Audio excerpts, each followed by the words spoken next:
سیدنا ابی ہریرہ رضی اللہ تعالی عنہ سے مروی ہے کہ نبی مکرم صلی اللہ علیہ وسلم نے فرمایا من صلی صلاۃ لم یقرأ فیہا بأم القرآن فہی خداج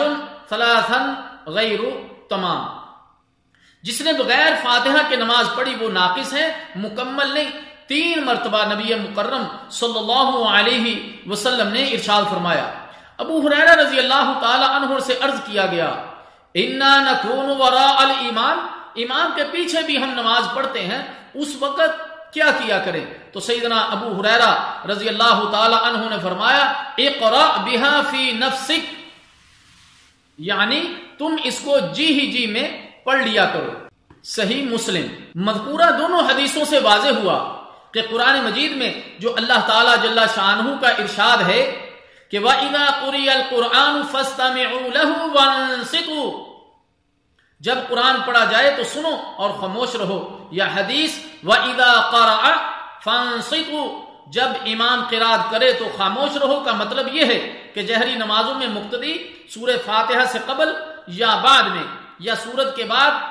کے علاوہ باقی قرات خاموشی سے سنیں، امام کے ساتھ قرآن نہ پڑھیں، یا امام سورہ فاتحہ کی آیات وقفوں کے ساتھ پڑھے تاکہ مقتدی بھی احادیث صحیحہ کے مطابق سورہ فاتحہ پڑھ سکیں، یا امام سورہ فاتحہ سے قبل یا بعد یا سورت کے بعد اتنا سکتہ کرے کہ مقتدی سورہ فاتحہ پڑھ لیں۔ اس طرح آیت قرآن اور احادیث صحیحہ میں الحمدللہ کوئی تعارض نہیں رہتا، دونوں پر عمل ہو جاتا ہے، جبکہ سورہ فاتحہ کی ممانعت سے یہ بات ثابت ہوتی ہے کہ قرآن کریم اور احادیث میں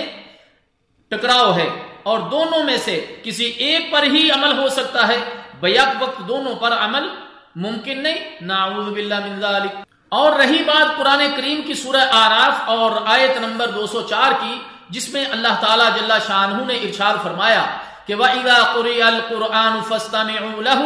وَأَنصِتُوا لَعَلَّكُمْ تُرْحَمُونَ، جب قرآن پڑھا جائے تو اس کی طرف کان لگا دیا کرو اور خاموش رہا کرو، امید ہے کہ تم پر رحمت ہو۔ تو یہ ان کافروں کو کہا جا رہا ہے جو قرآن کی تلاوت کرتے وقت شور کرتے تھے اور اپنے ساتھیوں کو کہتے تھے لا تسمعوا لهذا القرآن والغوا فیہ،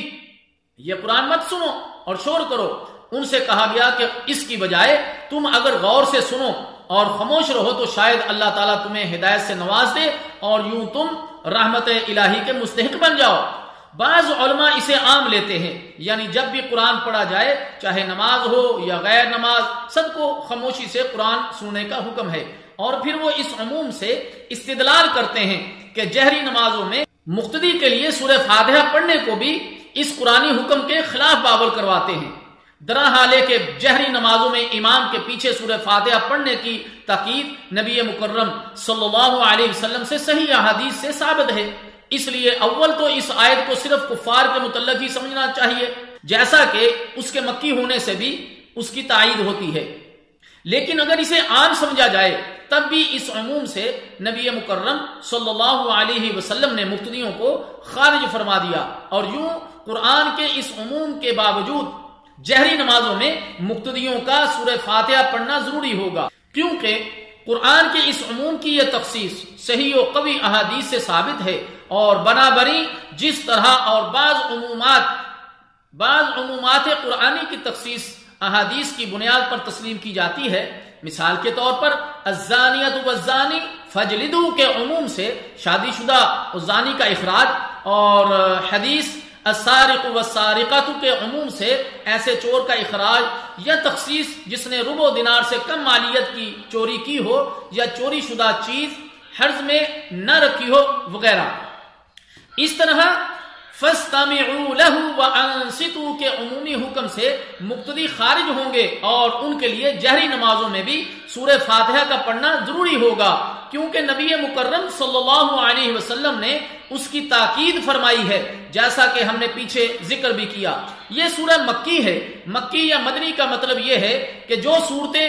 13 نبوت سے قبل نازل ہوئی وہ مکی ہیں، خواہ ان کا نزول مکہ مکرمہ میں ہوا ہو یا اس کے اطراف و جوانب میں، اور مدنی وہ صورتیں ہیں جو ہجرت کے بعد نازل ہوئی ہوں، خواہ مدینہ منورہ یا اس کے اطراف میں نازل ہوئی ہوں یا اس سے دور، حتیٰ کہ مکہ مکرمہ اور اس کے اطراف ہی میں کیوں نہ نازل ہوئی ہوں۔